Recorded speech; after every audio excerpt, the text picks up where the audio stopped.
Okay, just beginning the afternoon session for assessment task 2, and we're looking at clause number 7.1 in the planning scheme. We looked at this clause in relation to the SD, the single dwelling residential in AT1, but we're looking at it now with the perspective of having high-rise residential building. So if we look at the residential density limitations, let's have a read through again.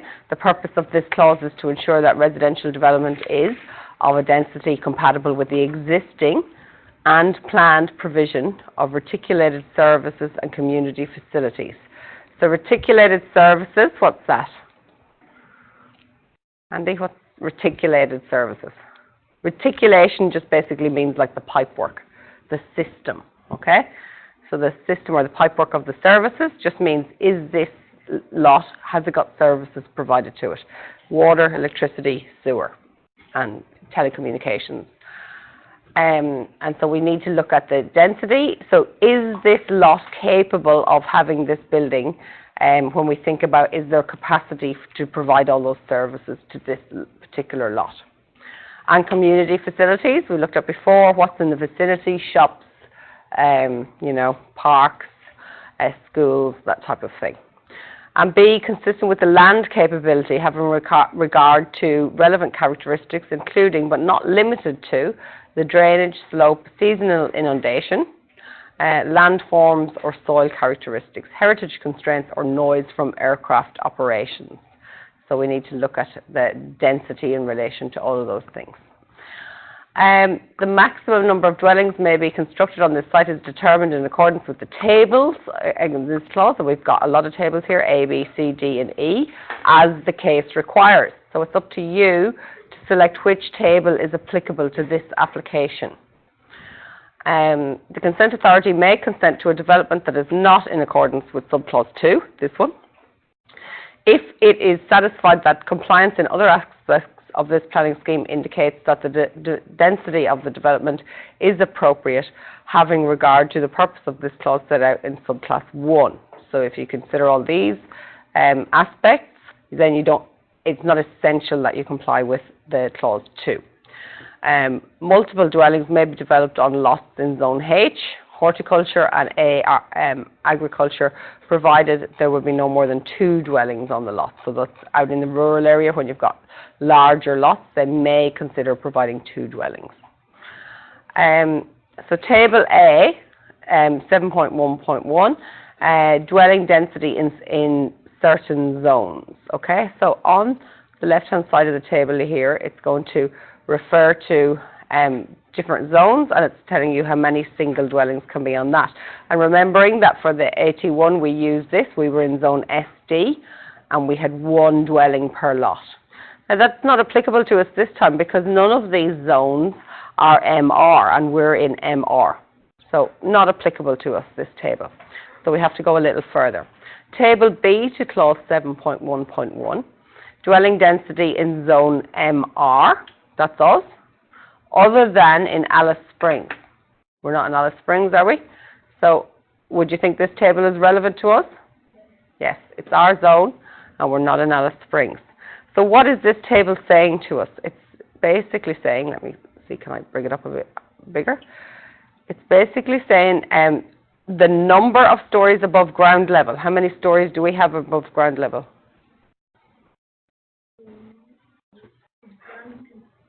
So you don't every count ground level, or you do? So actually, we don't count ground level, well, because it's above ground level. So you count ground level as 1, and then we're 3 stories above that. So in total, we're 4. Okay?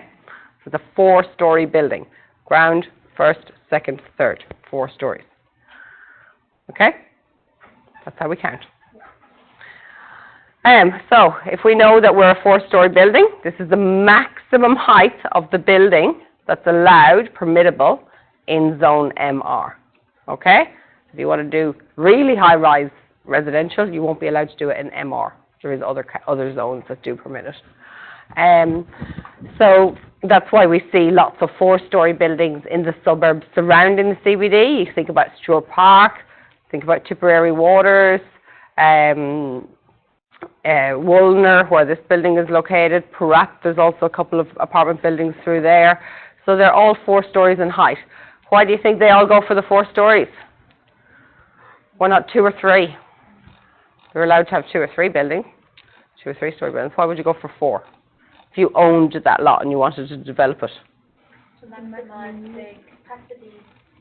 So you can get the biggest building and the maximum amount of apartments for your build.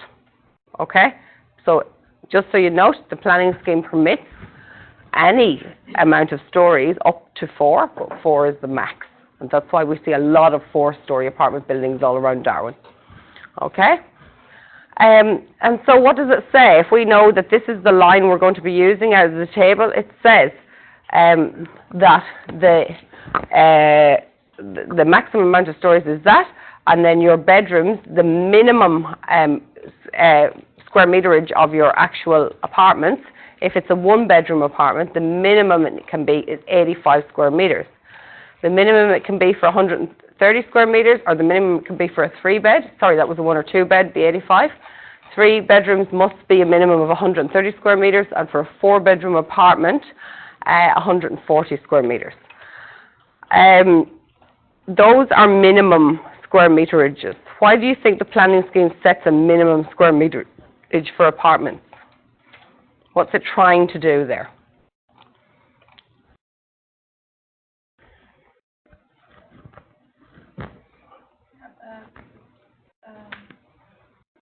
They calculate under 85 square meters. Just for 2 people. Yeah. That would, the space for 2 or 2. That's what doesn't with 3 85 square meters have got 4 bedrooms. Yeah. So I suppose it's to stop developers trying to overdevelop the site, so they know they can have 4 stories in that building. So you're going close here, and you know you can have 4 stories, but from a developer's perspective, you want to get the most amount of apartments onto that site because that's what's going to give you the biggest return on your investment. Okay, but to stop developers overdeveloping the site and having tiny apartments that they expect us to live in shoeboxes, the planning scheme sets a minimum square meterage for the amount of bedrooms you have. So, and it's also to stop, for instance, let's say I bought a 2-bed apartment and I want to lease it out, okay? What's to stop me going in and putting partition walls in the middle of those 2 bedrooms and making it into a 4-bedroom apartment? This does, okay? So I can't just, be really nasty to my tenants and put them in tiny little bedrooms with where, they can only just barely fit the bed in there, and then rent it out as a 4-bedroom apartment. So it's to stop that sort of, what we want to, or what the planning scheme wants for Darwin is quality development, okay? And it wants to allow a certain square meterage for the number of bedrooms in any particular apartment. So these are minimum. So you need to prove that your apartments in your particular proposal meet these requirements, okay? So A, in this clause, you want to be, and please write these in your comments, so the first step is you want to ensure that you meet the height limitation. What's your height limitation? I think it's 27 meters or something, or 27 meters. No, it's not given to us in meters. 4 stories. 4 stories. That's our height limitation, 4 stories, okay? Doesn't really say that the stories can't be 4 meters high, but that wouldn't really serve a good purpose, so we don't see that happening. So your height limitation is the 4 stories. Write it in your comments on your checklist, 4 stories. And then you also need to meet the density clause, which the density clause is reducing or increasing the size of your apartment to meet these basic minimum requirements for floor area. So how do we calculate the area of an apartment? We'll need to know it, won't we? When we went to our to meet with DAS in their information session, they told us that when you're measuring the room area, you're going to the inside face of the walls, but when you're measuring a building area, like a single dwelling, when you want to measure the area of the whole house, You're going to measure from the outside of the external walls. So the external walls are included in that. For apartment buildings, we don't know. So we're going to pen this as a question that we need to put to the planners, because part of the assessment tasks in these say that you need to ask some questions of the actual planning authority, okay? So we're going to make a list of questions today as we go through of things we're unsure of, and everyone's going to take one question each and send off an email and get the answers, and we're going to share them, okay? So let this be one of our questions, okay? How do we measure the area of apartments? Does it include the balcony area? We don't know at this point in time, but we're going to find out. So always when you're doing planning applications, there will always be questions coming up, and you want to be taking a note of the questions you have going through, and then under normal circumstances, this will be done at that pre-planning meeting with the planners. Remember we talked about that? You would just bring your list of questions along to the pre-planning meeting. We're not going to do that pre-planning meeting, but we are going to email off, or there's a number, I'll give it to you, that you can just ring and quickly ask the question, okay? And get an answer. There's always someone, as they say, on duty in the planning department to answer these kinds of questions. So, density limitations. How many bedrooms are in our apartments? We've got 2-bedroom apartments and 3-bedroom apartments. So our 2-bedroom apartments are going to have to be greater than the 85 square meters to comply, and our 3-bedroom apartment greater than the 130 meters. That's about all there is to that clause. There are a couple more tables which aren't really relevant to this application.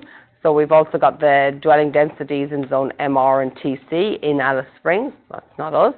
And we've got dwelling density in zone HR. HR is high-rise. And so you can see for high-rise developments, we just quickly have a look at this table, it's talking about apartment buildings that go way beyond the 4 stories and go right up to 8+ meters. And we've got some densities there. But these are for dwelling densities in zone HR. We are in zone MR. So the first table applied to us. So yeah, again, just for future reference, when you're using the planning scheme, make sure you're using the right table. It's for the zone that you are in. That's why it's so important to identify your zone earlier on. Otherwise, you can't read the planning scheme. Any questions? And then, of course, we've got dwelling density for zone C for residential buildings. Okay, and so those are shorter lot sizes in zone C, which is commercial. Smaller lot sizes, I should say. So that's 7.1. Any questions on 7.1? You tell me. It didn't give it to us in a meter this time. It didn't say for the SD it was 8.5 meters was the maximum height. For this it gave us the number of stories. So it doesn't matter how high? No, it's the number of stories.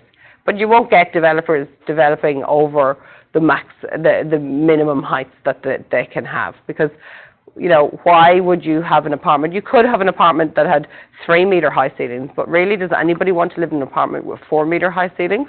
And it's going to cost the developer more to build that. So it doesn't happen. In reality, it doesn't happen. They always stick to the minimum size they can have floor-to-floor height, because obviously every millimeter you go over and above the minimum is going to cost you in the blocks to build it up that high, cost you in the finishes within the building, so developers tend not to do that.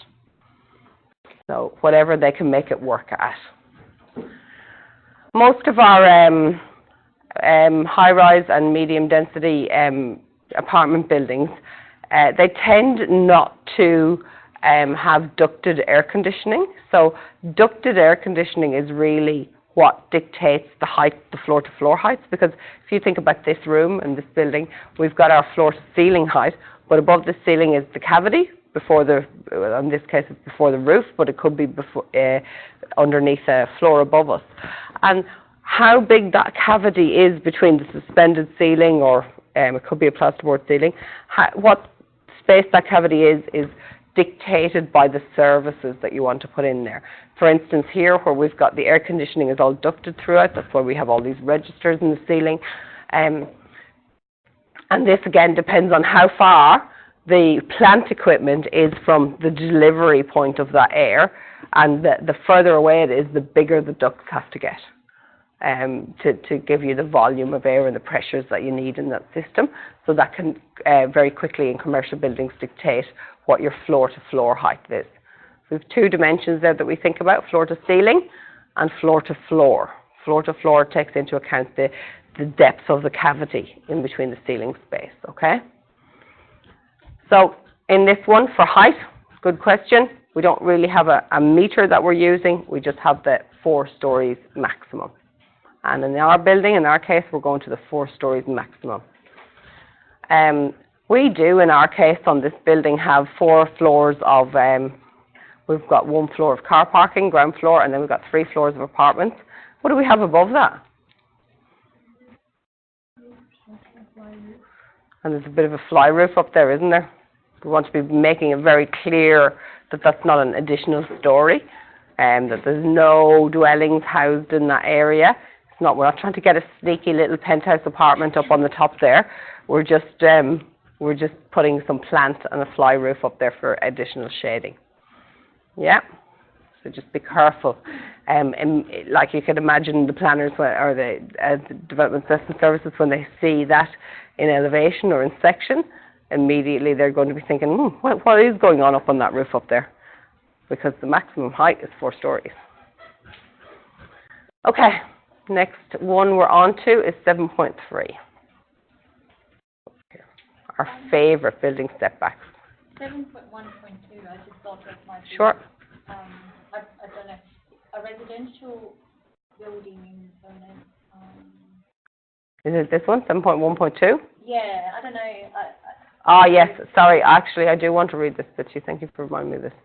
So it's about residential height limitations. We'll just have a read through the clause. The purpose of this clause is to ensure that residential development is of a height that is compatible with adjoining or nearby development or development reasonably anticipated. So in other words, if you're the first apartment building on a street that's zoned for apartment buildings, then, you know, that's reasonably anticipated that there will be other buildings beside you.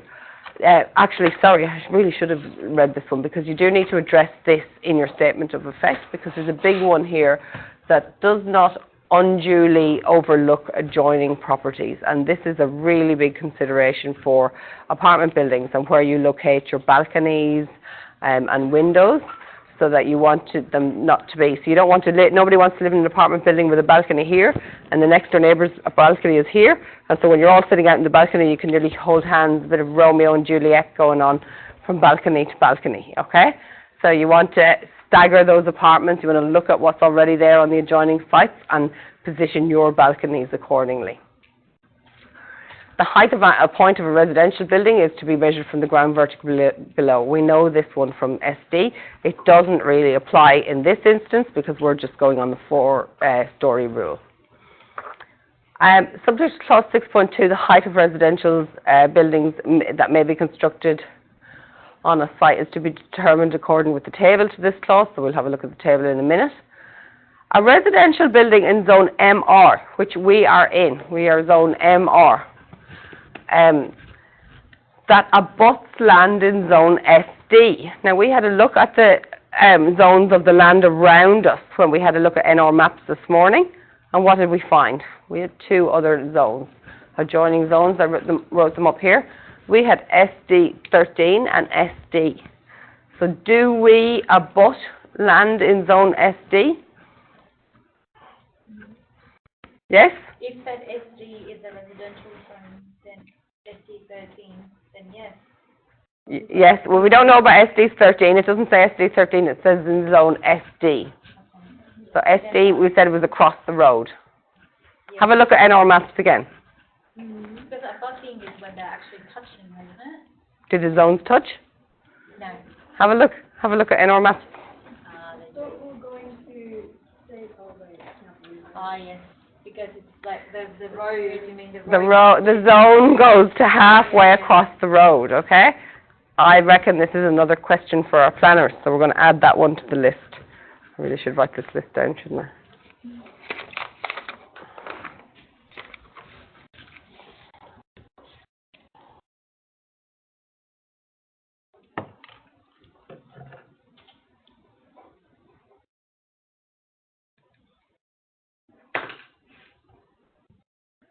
ask that?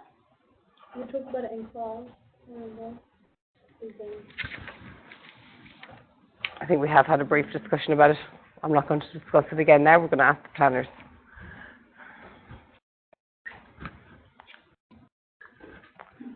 But yeah, it's a good question to ask. And also what I would be doing is looking up SD13 and having a read of that as well, because I want to know what SD13 is all about at this point in time. And I'll probably be asking the planner, are there any concessions to be made because I'm adjoining an SD13 site. We'll have to come to SD13 later on. We'll come back to that.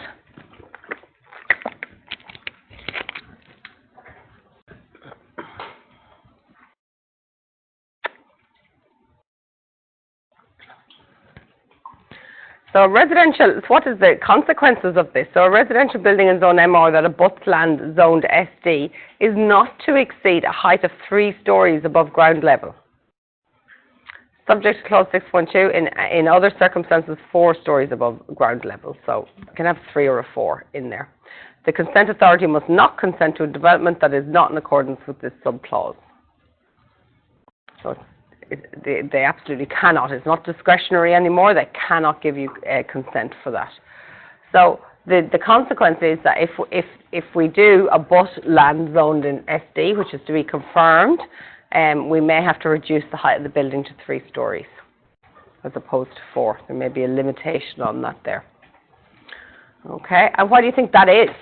I always love drawing out the reasons behind these things, because if you know the reasons, then you're better able to address those clauses in your statement of effect. What do you think the reason is, Andy? If you've got a site and you've got, let's draw, and I'm going to draw in elevation this time. So this is my SD is over here, and this is my MR zone land. And here I've got a 4-story apartment building. And here I've got your standard SD single-story dwelling house, and maybe a double-story. Why do you think they might want to bring the height of this building down to 3 stories? How would you feel if you lived in this house? Would you feel a little bit overlooked?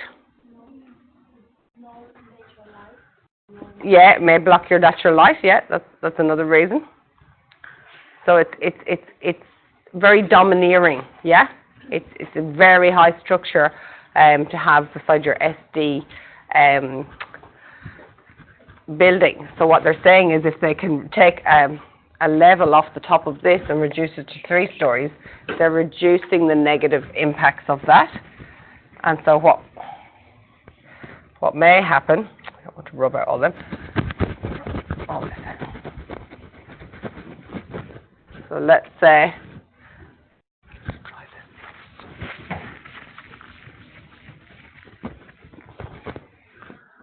you've got 2 apartment buildings here now. And so one is going to be 3 stories, and then you've got another lot here, and this one is allowed to be 4 stories because it doesn't abut the SD zoned site. You've got 1, 2, 3 sites here at the moment, all in a row. What you're doing is you're bringing the scale down gradually. You're stepping down the heights of those buildings. So in a streetscape, or, as you can imagine, around the perimeter of a city or the perimeter of any built-up area, that you don't just go from a really high building to a really low building and allow those two to suffer the consequences. What you're doing is you're trying to bring the scale down gradually. You're trying to step it down from 4 stories to 3 for the sites that abut or are hard up against the SD zoned land.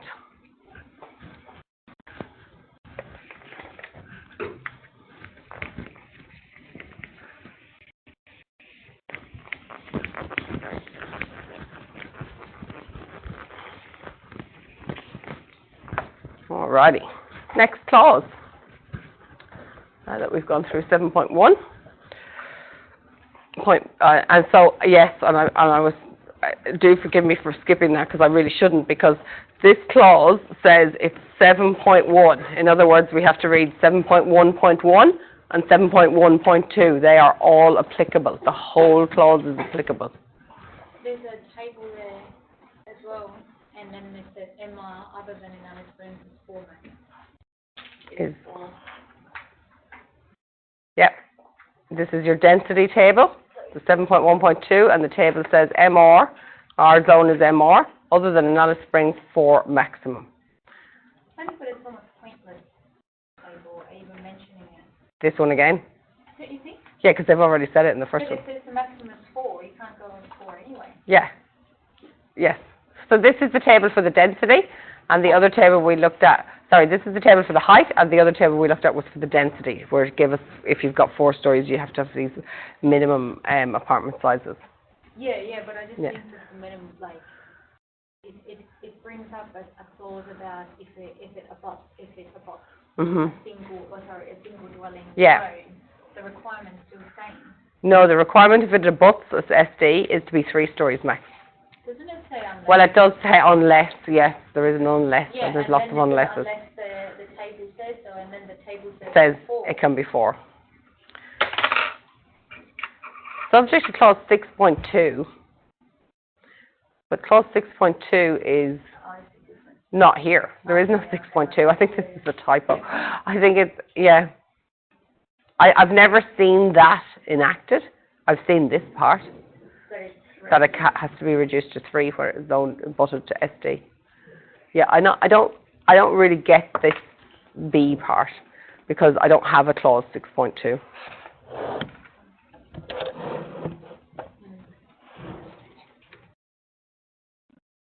There are some typos in the planning scheme. It is not perfect. But yeah, that doesn't, I can't see, unless, I've never come across a situation where I've had to pursue this further, but certainly that would be a question for the planners. You know, what is this referring to? How does this, what seems to be a get out clause, get me out? Because I can't find the way to do it. I can't refer to 6.2 because I don't have one. These are all 6.1s. So you can ignore that part, just use this part, but we need to confirm first, does our land actually abut SD? 6.2 is building height in Alice Springs. Where did you find that? Oh, back up here. Yeah, okay, so it's specific to Alice Springs, maybe that's why I've never had to use it. So they allow for what in Alice Springs? 6.2, building heights in Alice Springs.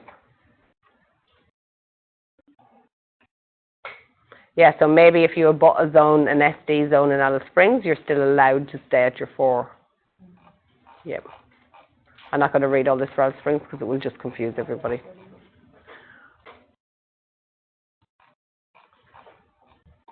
Oh, because I was reading 6.1.7 and going, where's 6.2? So there is 6.2 back up here. Why does that line up like that? It just seems really strange that the ones wouldn't come under the 6.1. You know what I mean? You would expect that 6.1.1, 6.112 would come under the first one. Anyway. Okay, so now we're on to 7.3, and again, 7.3 we've looked at before, it's the building setbacks. I don't know why this goes like that sometimes.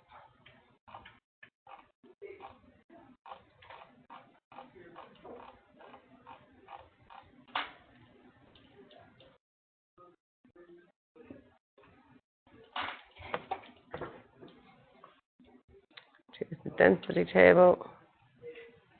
All right, 7.3.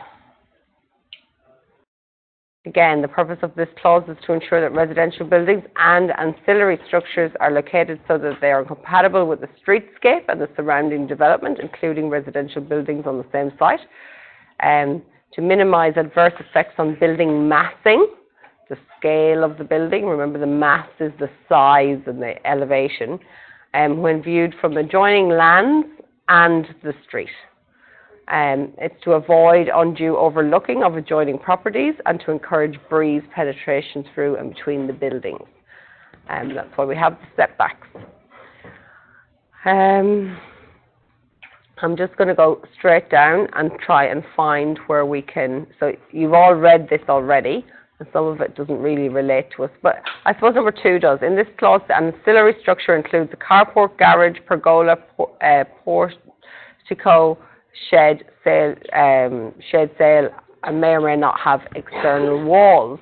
Why do you think that might be a bit relevant to us? Maybe at this point in time we should have a look at our drawings. So this is our apartment building. And does everybody have the same setbacks on their apartment building? Because I know you moved it in the Revit class. But you all have the same setbacks? Everyone's site plan looks similar to that? Yeah.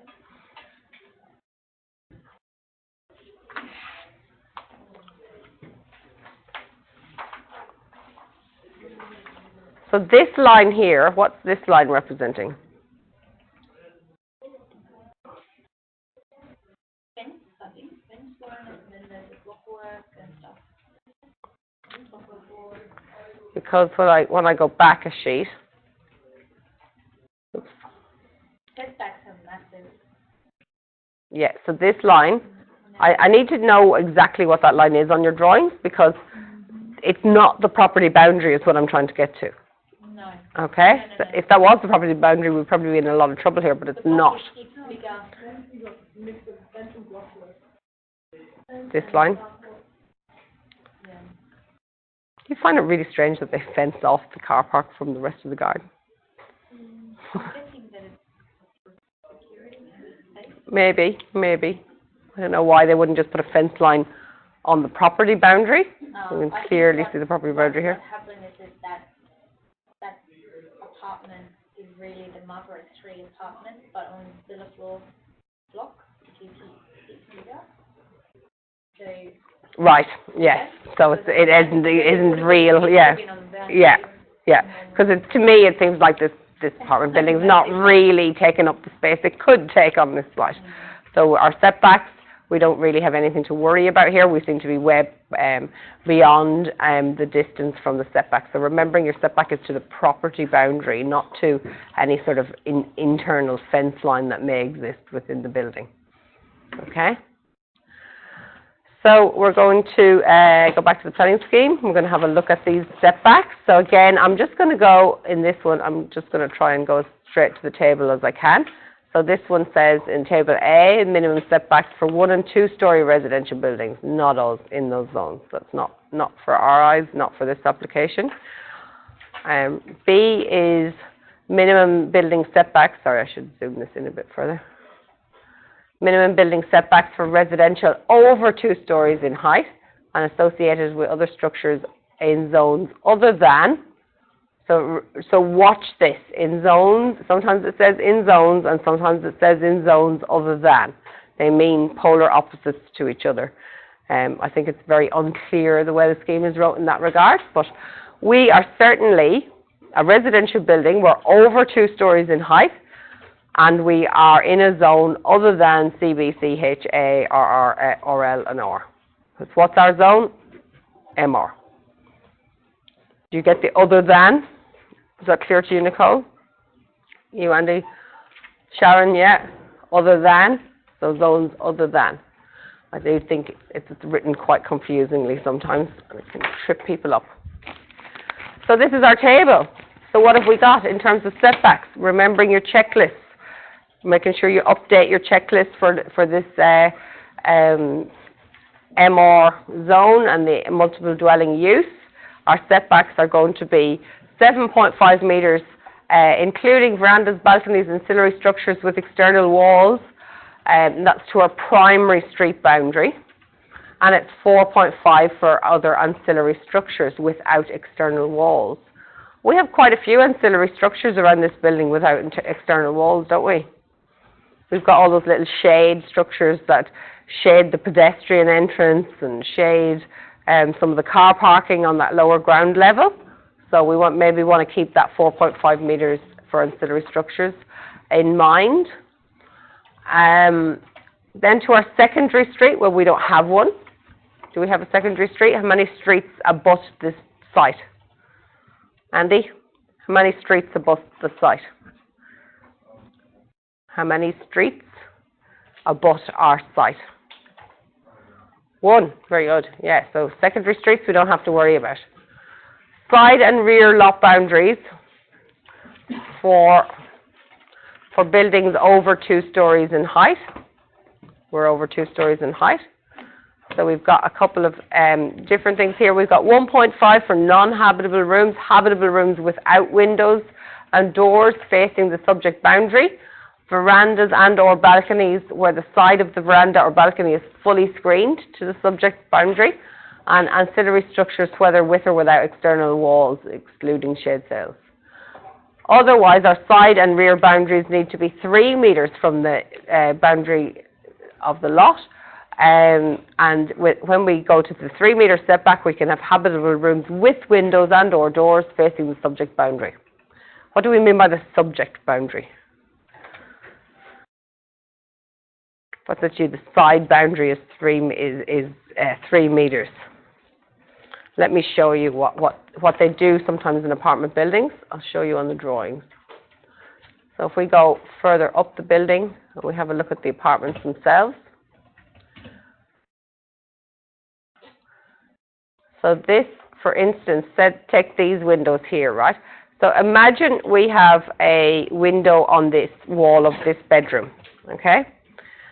So if we have a window on this wall here, it needs to be 3 metres from any boundary out here. So this is what we mean. If let's take the line of the side of the page here. If this is our boundary line, imaginary boundary line, and if there's a window here, this is a minimum of 3 metres from here to here, okay? What they've done in this building, and this is often the case with apartment design, what they will do, because it addresses the clauses in regards to the privacy and the not overlooking and the setbacks for the windows facing the subject boundary. What have they done? They've put no window here, but they have put a sliding door / window here, because this window serves this room for light and ventilation, as we know what windows are for, but it doesn't face or overlook an adjoining property. When you're in the bed in that bedroom and you look out the window, you're seeing your own balcony. You're sideways, and your view is here. And you're overlooking your own living area here, and the living area has done the same. There are no windows on this wall either, and it's overlooking its own balcony. That's how we deal with the undue overlooking, and to have habitable rooms that don't have any windows facing the subject boundary. Do you know what I mean by the subject boundary now? The boundary to which that elevation is facing. Any questions on that? Quite a clever little design trick, isn't it? And that's why they do it. And so when you're explaining in your planning application how you've met the requirements of the planning scheme to not have overdue looking, this is what you're going to explain. This is your design. That you have positioned the windows and doors to face onto balconies.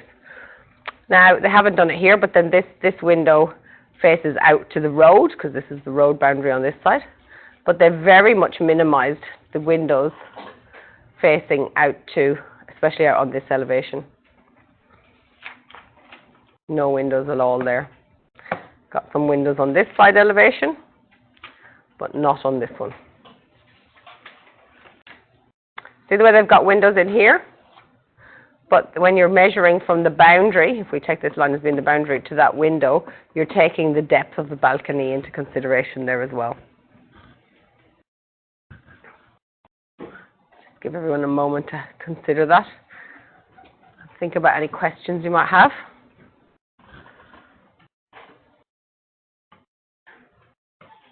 And there is one window on this whole elevation, but it's to a bathroom. So if we go back and read the planning scheme while thinking about that now, that wall, this wall on this side of the apartment, is designed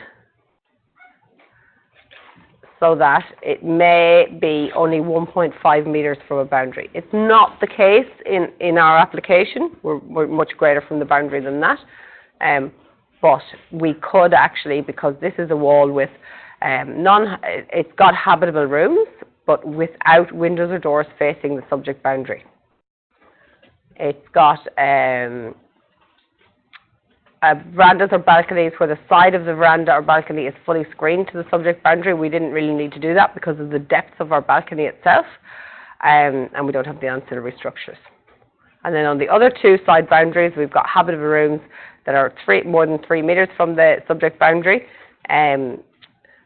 but they're with windows and with doors and with verandas and balconies. Have a look again. So in reference to these elevations, where we've got windows here, windows here. Okay? Any questions on setbacks for this application? So that's our table. Again, we've got 7.3, so we're going to read the entire clause. We're going to make sure we haven't missed anything. That's our table.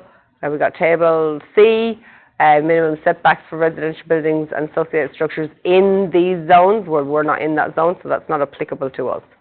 7.3.1 is applicable to us, so we'll have to have a look.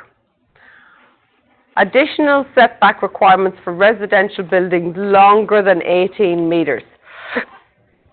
For residential buildings over 4 stories in height. Well, we're not a residential building over 4 stories in height, but I'd like you to tell me, are we longer than 18 meters on any of our elevations?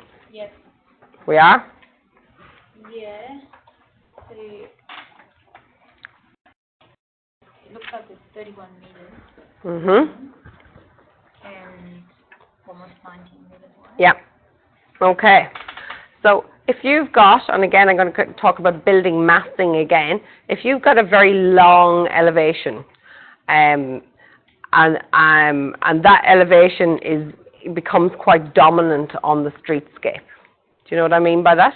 So if you're walking down that street, you're walking past that 18 meters of building, it feels and it seems very large and dominating on the streetscape, okay? And so in order to reduce that, we're all the time thinking about how we can bring the scale of the building down a little bit and make it more interesting from the street especially. There's this clause, 7.3.1. The purpose of this clause is to ensure that residential buildings respond to the potential adverse effects of building massing and visual bulk. In other words, it looks really big when viewed from the adjoining land and from the street. So it doesn't just apply to the street elevation, it applies to elevations, all 4 elevations of the building. For residential buildings other than single dwellings that are longer than 18 meters or taller than 4 stories, their setback requirements additional to those outlined in the tables to clause 7.3. So there are additional requirements over what we've just read in the table. For each additional 3 meters or part thereof in the building length over 18 meters, an additional building setback to the affected boundary of half a meter, 0.5 of a meter. For each additional story over 4 stories above ground level, an additional building setback to that story of 1.5 meters from all boundaries. So that doesn't really apply to us because we're not over the 4 stories, but certainly this part applies to us, and this is the main part of this clause, okay? So what it means is that if you've got a building that's 18 meters long or more, for every 3 meters, so 18, 21, 24, 27, 30 meters, okay? So we're going to count in threes all the way up from your 18 meters. For each 3 meters or part thereof, so if you're only 19 meters, as one of our elevations is, 18 point something, we're part thereof, that kicks in, that means that we go to that. So every time you go over 3 meters over the 18 meters, you have to add an extra half meter to your building setback for that boundary, okay? What it means, let's draw. On my tiny little piece of whiteboard I have left to draw on.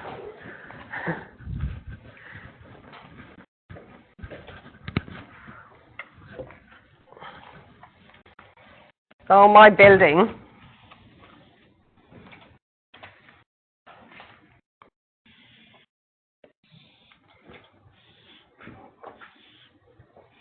My 4-story building is 18 meters wide. Okay? My setback in plan, my building, let me write plan.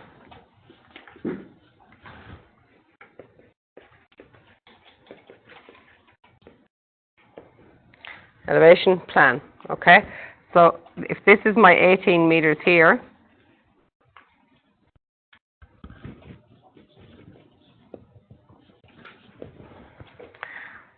my setback is going to be what? 3 meters? Let's say it's not the primary setback, let's say it's the side setback, right? And let's say the setback is 3 meters. The figure of the actual setback is kind of irrelevant for this calculation. Let's say it's a 3 meter to the side boundary setback. Every time this building gets longer by 3 meters, or part thereof, so if it's 1 meter or 2 meters or 3 meters, I need to add an additional half meter onto this setback. So the building has to move back. Doesn't mean your whole building has to move. Let me just draw that in there. I'll draw it in a different color.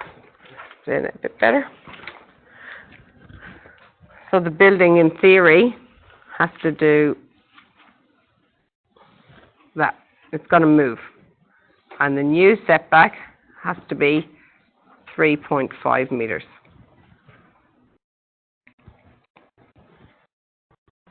Do we get what's happening? So how about It is a bit of a complex one to think about. How do you find that it's about the side boundary? Because I just assumed it's for every boundary. yeah, And so if this was the primary boundary and this was 7 meters, then this would go to 7.5. So it's kind of irrelevant which figure I take. It just means half a meter needs to be added on.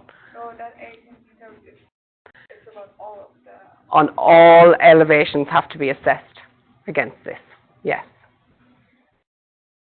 And building length is the length that faces the street. Yes. The street, or it's all boundaries. All boundaries. It's all So boundaries, basically, yep. The other one is like Yeah. 31.1 meters. Yep. We have to go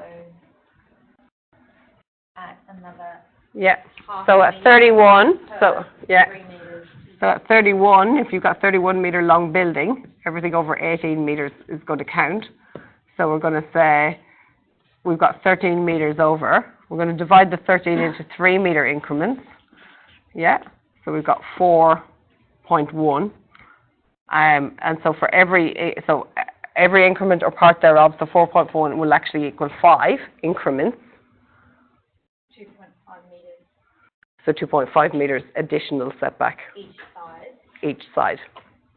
Okay, well, that Wow. it's just for over 4 stories. It's not. No, It's over than. it's 4 stories. or. So that are longer than 18 meters or taller than 4 stories. So if you're longer than 18 meters, even if you are 4 stories, it applies to you. But the title is. Longer than 18 meters and for residential buildings over 4 stories in height. Okay? Language, isn't it? Yeah. The ands or the ors count. Yeah. It does confuse. Yeah, it's difficult. The planning scheme is not particularly easy, but it's practice.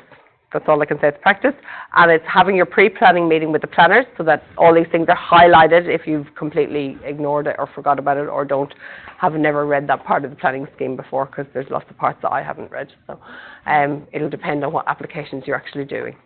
So setbacks, depending on like 5 or 6.5. They can multiply quite quickly depending on the length of your building. 5.5 meters. So do you see why when people say to me, what's the setback for a residential building? I go, I don't know, I'd have to look it up in the planning scheme, because there's so many different little bits of calculations that you have to do that it's Don't try and learn any of them off by heart, ever. You will actually make mistakes if you do that. Just every time do the calculations. Every application, read the scheme and work it through. And that measurement, is it taken from where exactly? The wall, the external wall, the external face of the wall, external wall to the lot boundary. Yeah, but I'm just thinking like, so how I'm looking at the ground level plan, but Yeah. there's more columns there than. Yes. So in this building, I would certainly, on my ground floor plan, I would be putting in a line for myself that I turn off when I'm printing, but I would be putting in a line of the external walls over. Do you understand what I mean? Yeah. This line. Yeah. I would want that on my ground floor plan, Yeah. or perhaps even on your site plan, and that's where you're going to take the dimensions from. Yeah. Because as far as I'm aware, apart from these awnings, this is the line of the building. Mm. Yep.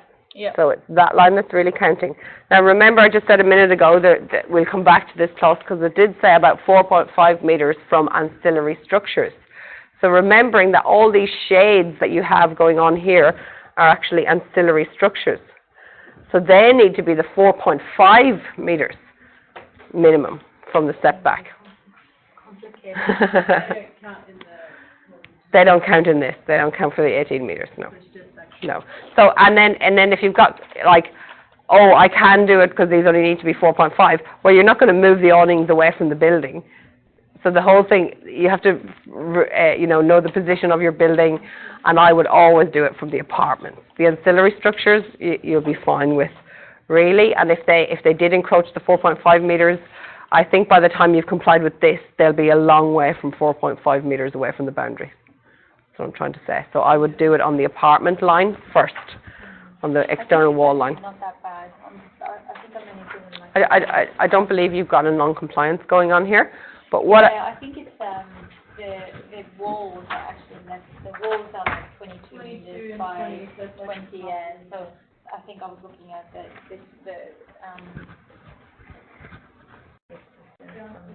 yeah.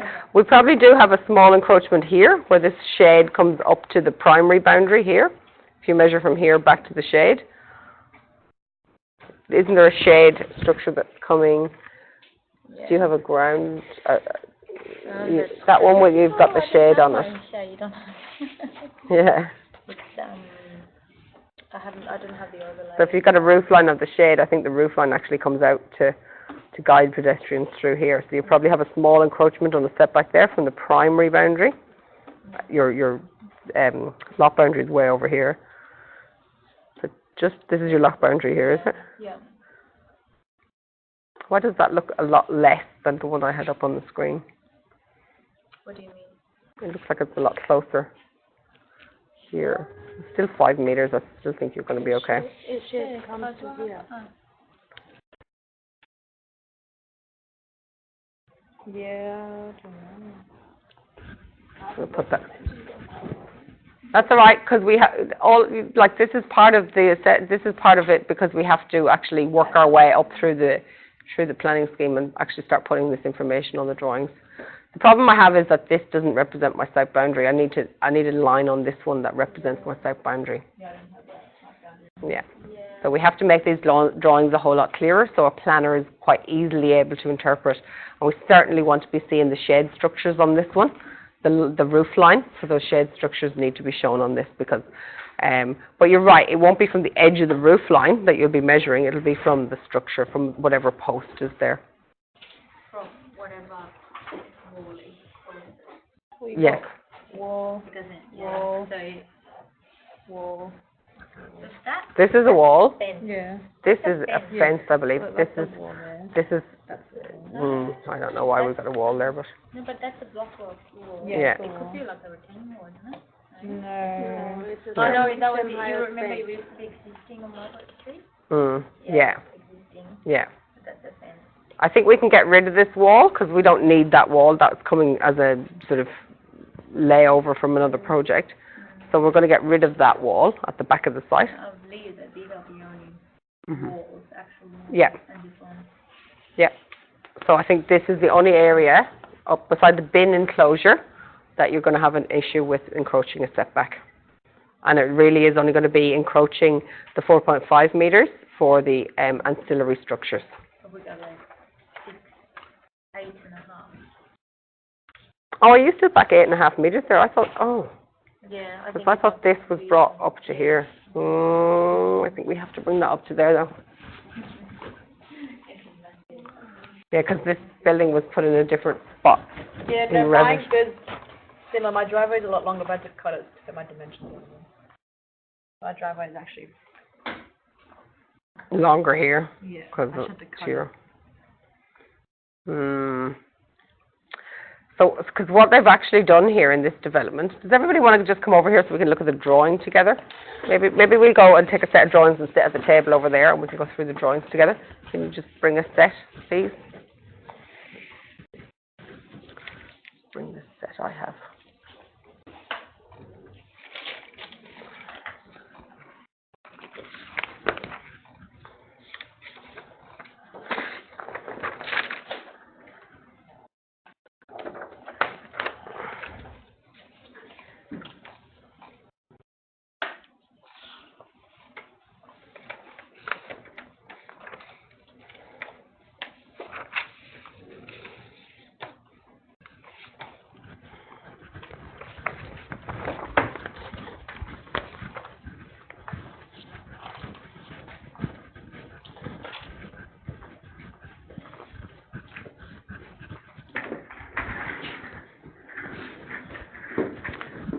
Grab a set of drawings and gather around and we'll have a look at the drawings together. Because on the set I have, we're showing that this is the boundary here. Sorry. That's the boundary line, and that's the start of this. Because, I'll just wait till everyone comes over.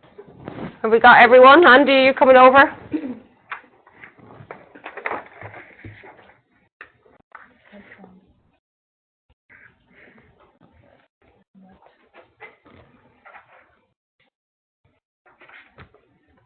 So, around Darwin, we see, and I'd really like you just to observe this over the next week, there's lots of apartment buildings in Darwin where there's a wall to the street. Do you understand what I mean? So you've got your, if you walk along the footpath in front of the apartment building, you're going to find a wall, you're going to find probably a pedestrian gate to access the building, and then you'll find usually a gate that's got what do they call it, a fob to activate an electric gate. Often you'll also see on the street side of that wall, you'll see a big blue pipe, and it's the water meter. And the water meters for new apartment buildings are quite long in length. I think they look really ugly. So what you'll often find they'll do is they'll build a wall like this, what you've got on your plans, and they'll have the water meter outside of the wall here, and they'll probably put some planting there, and then the footpath, okay? Because the water meter wants to be accessed by Power Water, wants direct street access to the water meter, which is why it's often outside the wall. So the plans I have here, that's my guide to what should be drawn, is that this wall is sitting like that, with possibly, it looks like maybe about a metre to the actual boundary, and that metre will be enough to have your water meter in there, water meter blue pipe configuration, and then the footpath will be immediately outside the lot boundary, okay? So can you all move that the outside line of this wall is, let's give ourselves a bit of space, let's say it's 2 metres from the boundary line, okay? So if you offset this boundary line back 2 metres, you'll be at the face of that wall. So if you could all move and I think we found the last time it was easier to move the topography in the site than to move the actual building, so you can do that again, okay? Because this doesn't particularly make sense on this site, okay? It just kind of feels like, I think what's happened is this is a building taken off another site and put onto this site for the purposes of this, our unit assessments. So we're going to move it forwards, and we're going to just have 2 metres between that line and that line. When we do that, we're going to get rid of this wall, because again, I think this is a hangover from another site. We're just going to get rid of that altogether. We're going to get rid of the fence line here because it just doesn't make sense either. We're going to provide a fence on the actual boundary line. And you can say you're just providing a fence all the way around, nothing, any fence. Good neighbour fencing, 1.8 high, something like that. And so from the car park area, the car park area itself isn't particularly enclosed. It leads out onto the garden, but what you will see a line around there will be the line of the concrete slab for the ground floor. Okay? That's the only line you should be seeing around here. So there'll be obviously concrete will come out here. We have to determine what the extent of the concrete is at that ground floor level on our drawings. Where's our ground floor plan?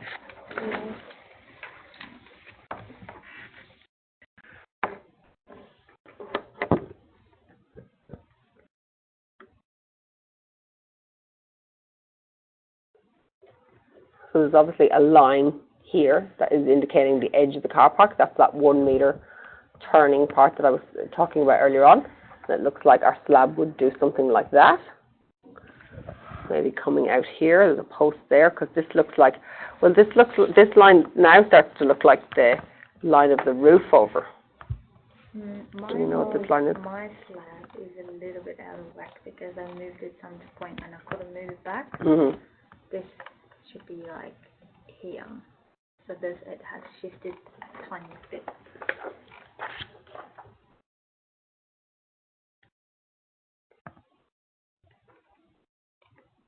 Like around a pool would be hard paving or some sort of concrete, so we can just say that all of this is concrete, all the barbecue area. But where does it end? Because this is just indicating a fence line. Where does the concrete end between here and here?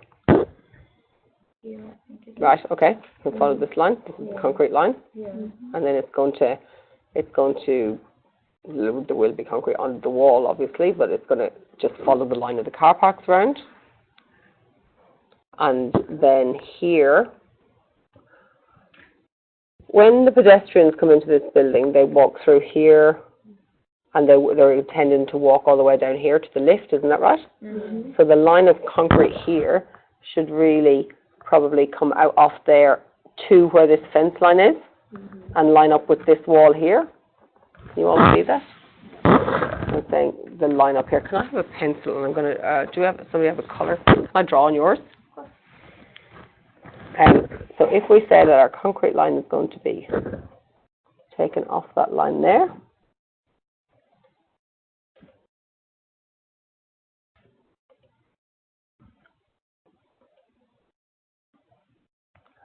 double lines there, the slab is going to continue down like that. So you're going to build off this slab, you're going to build your storeroom. We've got to have impervious surface here on the car parking.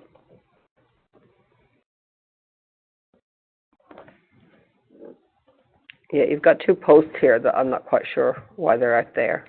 Yeah, I think what happened there. Got shade coming out. But is it on the like, not on the... Let me see yours. yours? So yours are also, maybe I'm right then. Yeah. Okay, well then, Yours is fine. well then, No, it's what I'm going to do, so it could well, so that line could be just the line of the car park, and what the concrete should actually probably do is this. Yeah. So I'm just going to get rid of that one. Okay. Okay, so then our posts, any posts that are sit out proud of that car parking space, sit into concrete, which is much better from a design perspective. And then we just have that tiny little nib wall coming out there. And we're going to come back down to this line.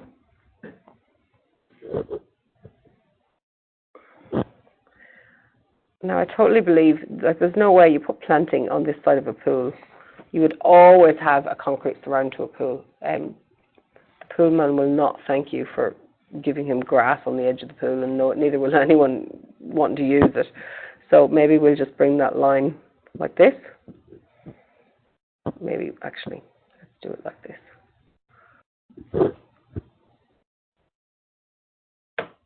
And so we'll say that there is planting in here to screen the wall when you're in the pool.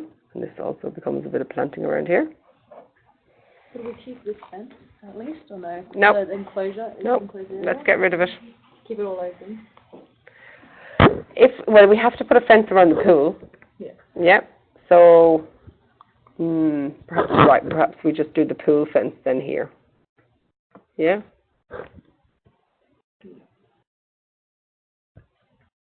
Fence that meets that wall, but only there. I don't need a fence here, and I don't need this wall here, and I don't need a fence all the way up there. Is just here to keep this enclosed.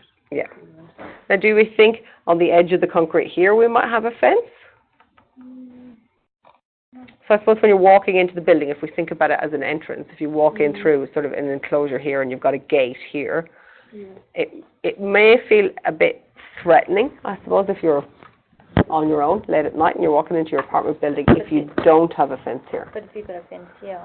You've got a fence there and it's out to your garden, but yeah. It's absolutely debatable whether you would put it there or not. Because I thought if there's fencing around Yeah. it.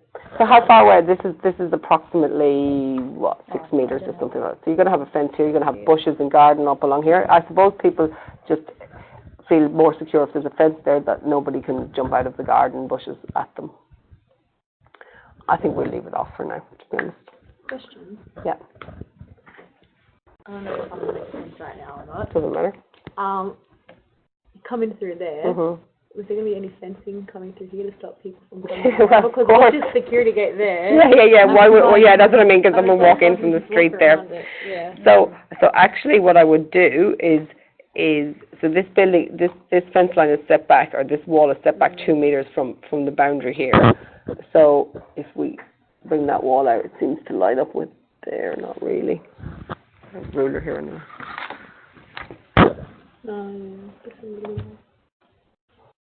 Out a little bit further. How about we just extend? I don't have a pen, but if we make that, and like in theory, there's no way anyone's going to let you do anything different. But that becomes a wall there, returning to the boundary line, and similarly. Now, when we get the dial before you dig information, I want you to have a look at this, because this, I believe, is an easement that's supposed to sit here in the corner of this lot. Who's got the? On our actual site Yeah. that we've got, it's up here.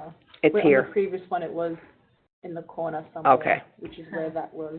On our site, different It's size. different. So that's the actual electrical easement on the site? Yeah, I got that from the site survey on NRL. Yeah, great.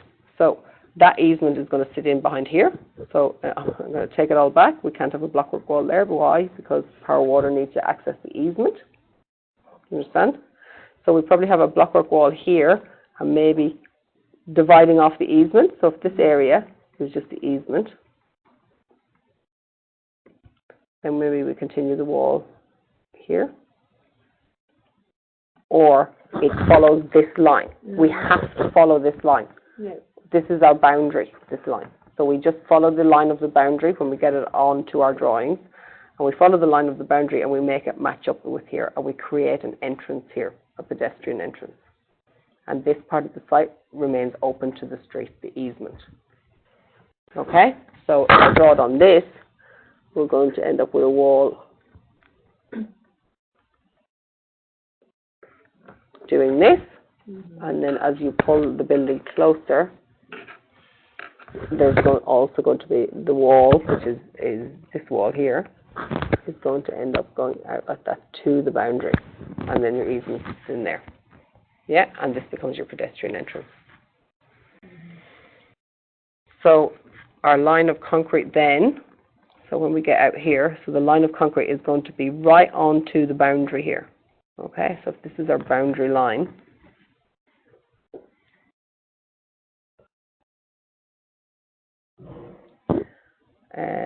our concrete line, really should have two different colours.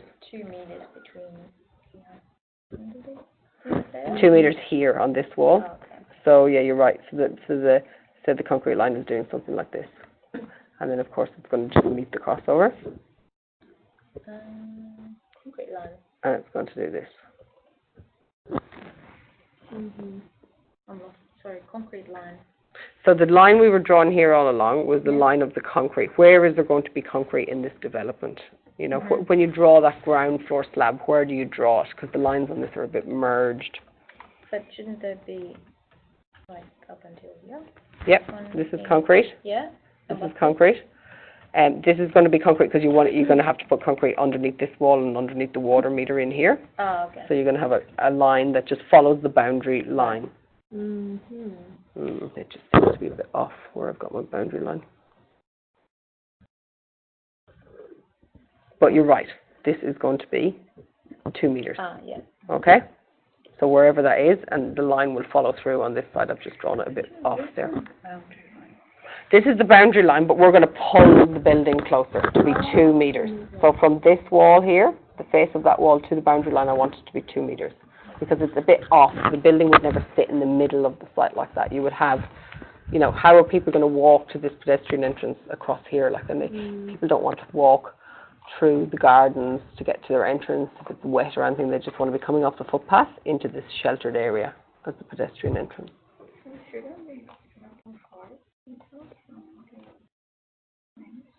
Say that again, Sahar. Should we be how many meters from the main street? 1.5. One.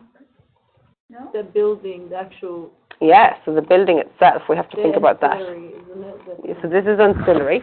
So what I don't have on this drawing, what I'd like to have on this drawing is the line of the building over. So if I can try now and see where, you see the way on this drawing I can see the pool. So my building doesn't start back here somewhere.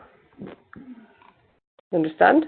So then you need to know the distance between that line and the boundary line in reality after you've moved it. So I'm hoping that it sort of sits back.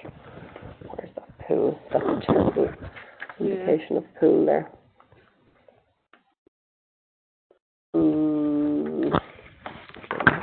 My pool's a bit different size to yours, that's why I shouldn't, I'm not sure to use that one or not. So on the light table you can put it over, but you won't need to in Revit. You won't need to in Revit. In Revit you'll be able to line, your building is one building, you're just going to move the whole site back and then you're going to be able to see, because you can turn on, you can, underlay and turn on the layer, the levels above, and you'll be able to get the line. You might want to just use a draft line to indicate it on your site plan. Yeah, but I think it's the scale is different. So you want Yeah. to Actually, I remember. Sorry, I'm talking myself. That's right. So see this site plan. See the way this is set up with, it's got the boundary. It's got all these walls going on. And they've kept their easement in here. So this is what you want to replicate, something like this, with the easement going on, the driveway coming in, and then this is the line of the building over. See that wall? So if you could draw your site plan like that, then you can start to show your setback dimensions from the lines of the building above, the building that's the apartment outline. And so this shed structure only begins here. So you want to show these shed structures on your site plan as well. And these shed structures only begin back here. So this seems to be a bit different from what you've got. This one has extra spots as well. Ours Yeah, doesn't have we all don't these have them. these three. Oh, really? They're additional. We didn't drive the ground level drive. We didn't draw Spiro's. Oh, yeah. Remember? The whole model. We did The bottom. the first We level. did the ground floor. We did One, everything. two, 1, 2.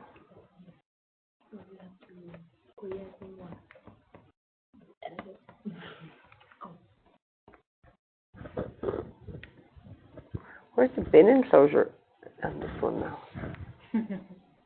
There. Is that it? That's it out there. So the bin enclosure sits out here behind the easement. See the way the easement is here, and then the bin enclosure is going to sit in there, and there's a bit of a dog leg. And then you can fit 3 car parks in the driveway space to the boundary. Oh.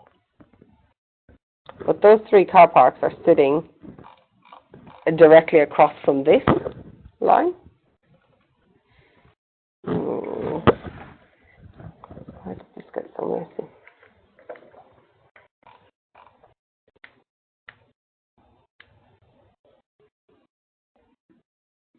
So they've extended the, because you pool, is that the pool there? Yeah. Yeah, so you're right. So that what they've done is they've pulled this out and left the pool back there. They've took the bin enclosure back here, and then they've added another few car parks there. Because that's still 17 metres back to the building line. If we were to do that, and if we were to put the enclosure there, put 3 spots there, would that make us would that bring us up to the boundary line? What will happen is you're not moving the whole building, you're moving this wall only to there, and you're leaving a big piece of garden behind that wall between you and the pool. See the way that's done there? Yeah.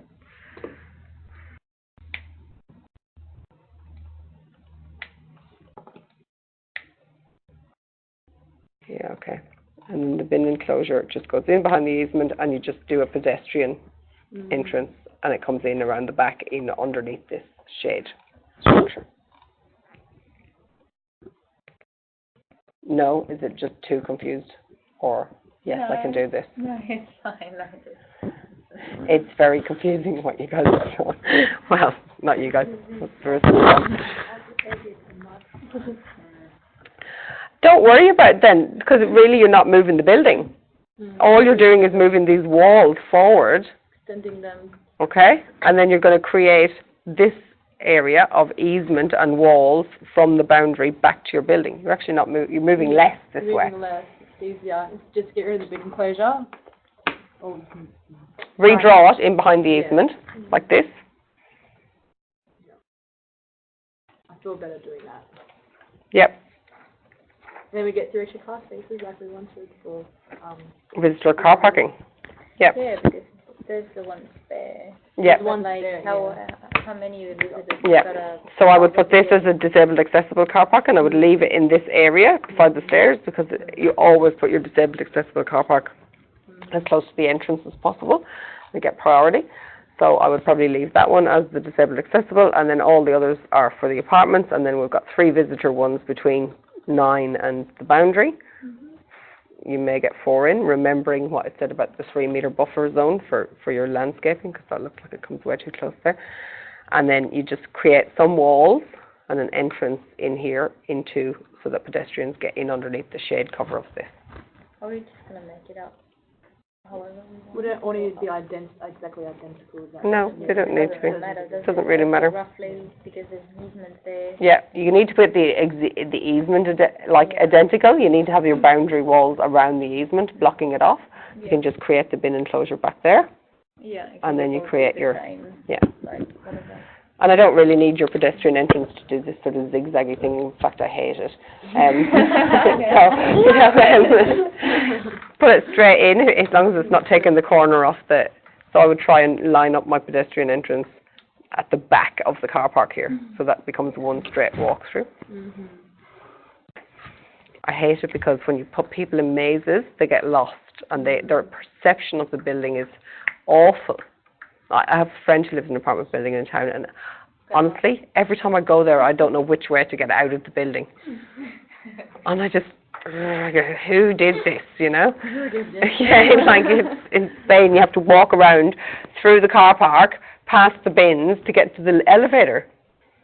Like, who wants to do that as a visitor to an apartment building?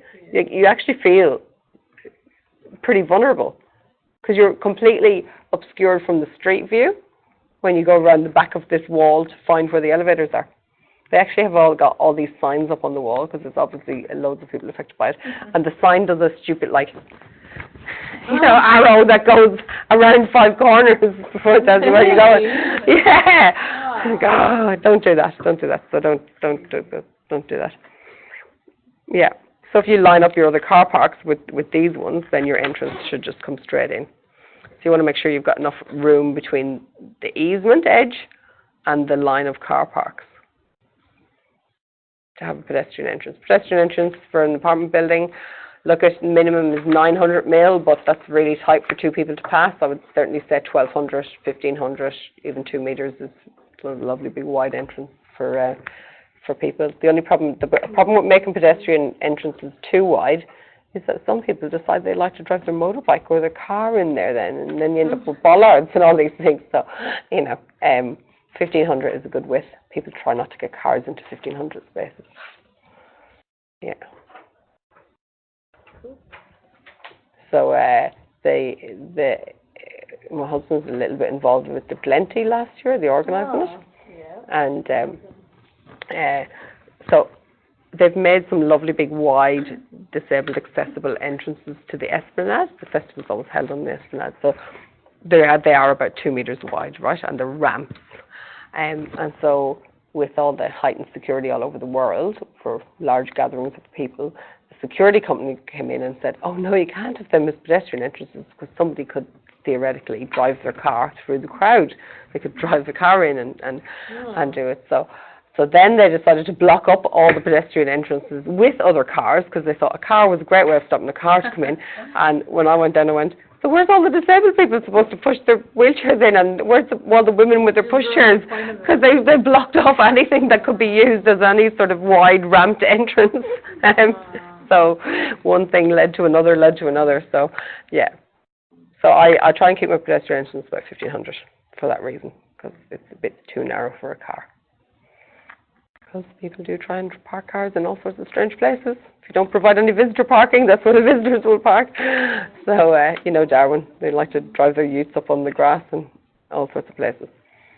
So, okay, let's just, as we said, let's configure our site plan, look at where the easement is, look at how we can address this, move this wall to be 2 metres off the boundary, just leave a bigger garden space at the front of the building and add 3 extra visitor car parks in for our planning application.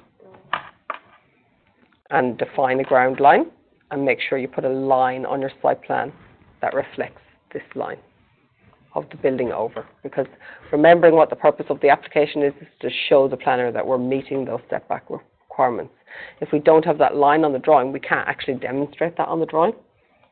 And it's really difficult to. Any questions? Everybody pretty clear about what we need to do? Andy? Yeah, good. Are you feeling a bit lost today, Andy? You're in among all the women, all the boys have left, all the part-timers. You're on your own. Poor Andy. We need more men on this course, eh? Yeah, I do. All right, okay. Just take all this fence off. We're just going to show the concrete slab at the ground level, the line of that. No, the fences should follow the boundary. I think those fences are a bit of a hangover from another project. All right, let's take a break, 10 minutes, and then we'll get back to it. Your one. Sorry for messing up your drawing. That's your pen. Oh, sorry, seen it.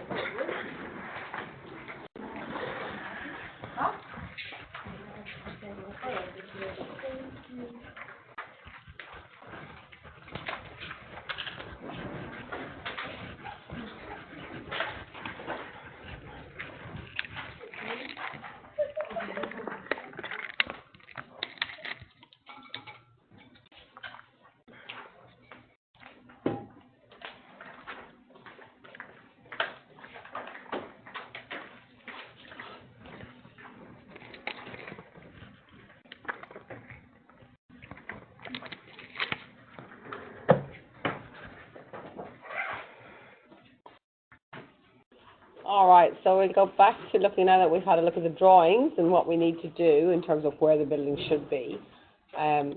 But we need to, I'm going to bring you back to what we were reading about there on this part of clause 7.3.1, and especially part 2 there, where it's telling us that depending on the width of our elevation, the length of our elevation, we need to then adjust our setback distances, okay?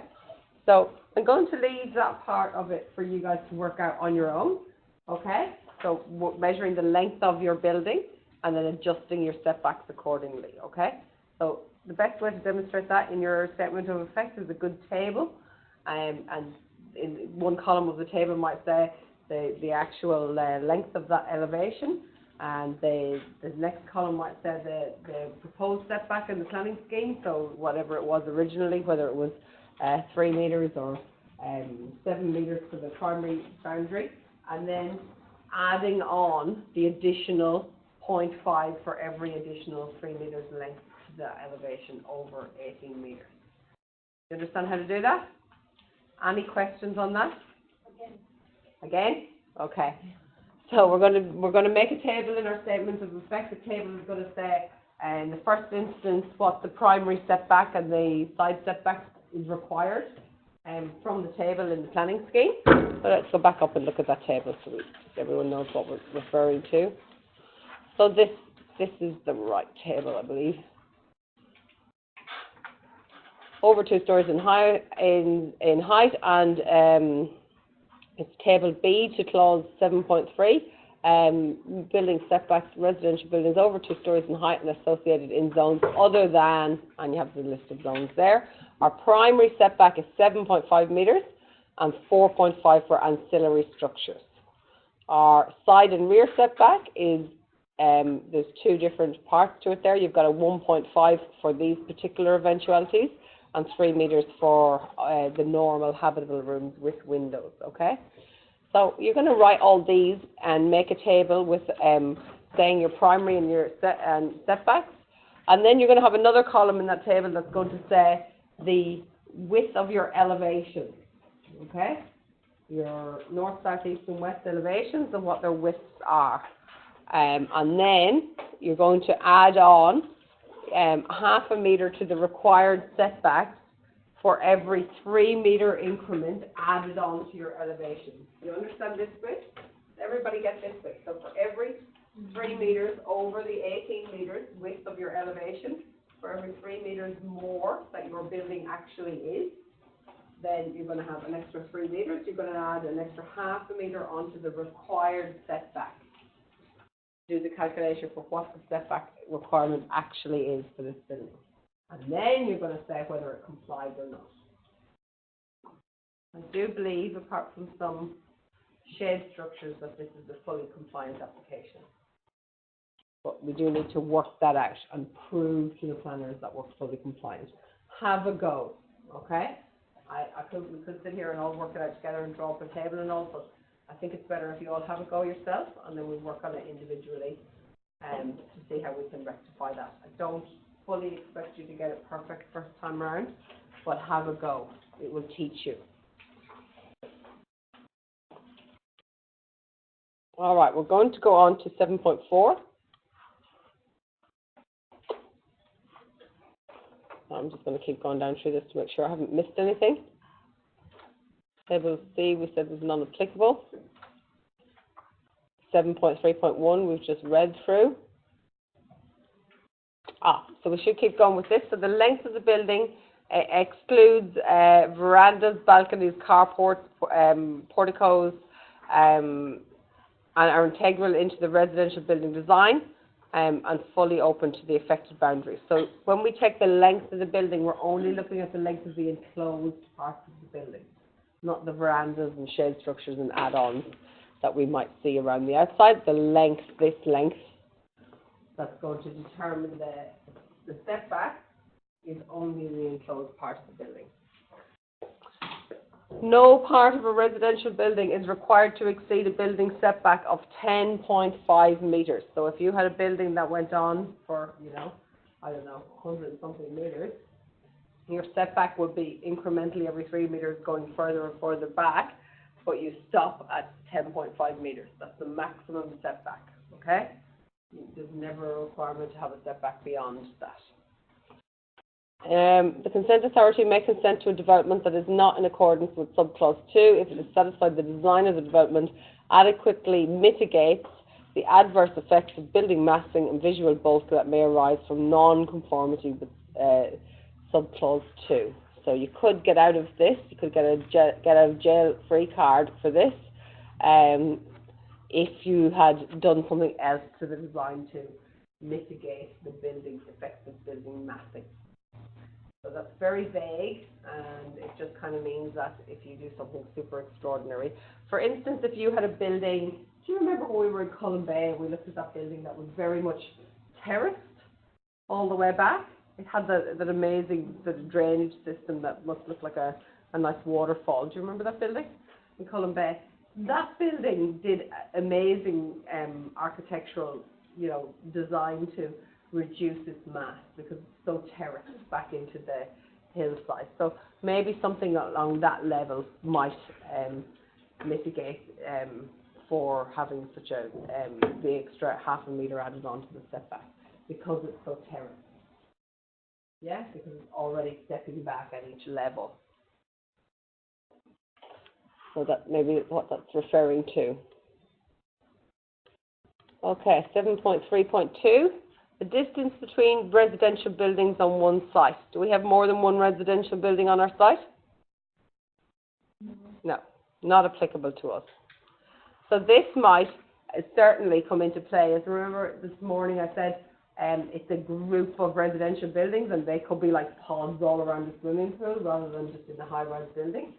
If you were doing all these separate residential buildings on one site in a group like that, this clause would certainly have to be adhered to, but we're not in that situation with our project, so we're not going to read through that one. Of course, you're all welcome to read any part of the planning scheme that you want outside of our project at any time you'd like, but we won't read the whole planning scheme here.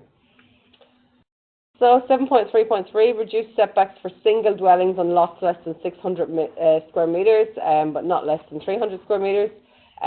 So, we don't, it's not applicable to this particular application. So the table in conjunction with that. 7.3.4, reduce setbacks for single dwellings on lots 600 metres or greater. Again, not applicable to this. 7.4, so new clause, one of our new numbers here. We're up to here now. We've done these three today. A few more to go tomorrow. So we'll just have a look at 7.4, and I might leave it there for today, and I might let you use the extra time today just to maybe have a look at your site plans and where all those setbacks are happening, because it's really good to do that when it's fresh in your head from what we just discussed at the table. But I would like to get through 7.4 today. So building setbacks and fencing of multiple dwellings and supporting accommodation in zone MR. Most definitely us, we're zone MR and we're multiple dwelling. The first part of this, the purpose of this clause is to minimise the visual and acoustic impact of multiple dwellings and supporting accommodation in MR where land is adjacent to land in zone SD. So the first reference to this today says where it abuts land in SD, wasn't that the wording? And now this time it's then where the land is adjacent to land in SD. So when we address this question to the planners, we want to talk about land abutting SD and land adjoining. Because we need to determine is this really affecting us, land adjoining SD. What is the difference between abutting and adjoining? And are we either or in this scenario of where this is? So where land is adjacent to SD, this clause applies to land that abuts land in SD. So they use both words in this particular one. And what is it asking us to do if it's found that this is applicable to us? Multiple dwellings and supporting accommodation are to provide a solid screen fence, a minimum height of 1.8 at the boundary with land SD, and a building setback of not less than 3 metres to the boundary that abuts land SD, which is to be landscaped and is to provide a visual screen to the adjacent land in SD. The consent authority must not consent to development that is not in accordance with subclass 3B. So this is an absolute must. It must be landscaped, it must be 3 metres from the boundary. You cannot have a 1.5 metre boundary to land that is abutting SD. Okay, I'm going to leave it there for today because I feel like I've just done non-stop talking all day. I'm going to let you use the last hour just to have a look at your site plans and to get that figured out as much as possible. As I said, when it's nice and fresh in your head. Tomorrow we're going to continue on going through those other clauses. I think that's enough for today to take in anyway. And tomorrow we're also going to have a look at SD 13. see what's in there. Any questions before we go today? No? Okay, good work. Thanks everyone.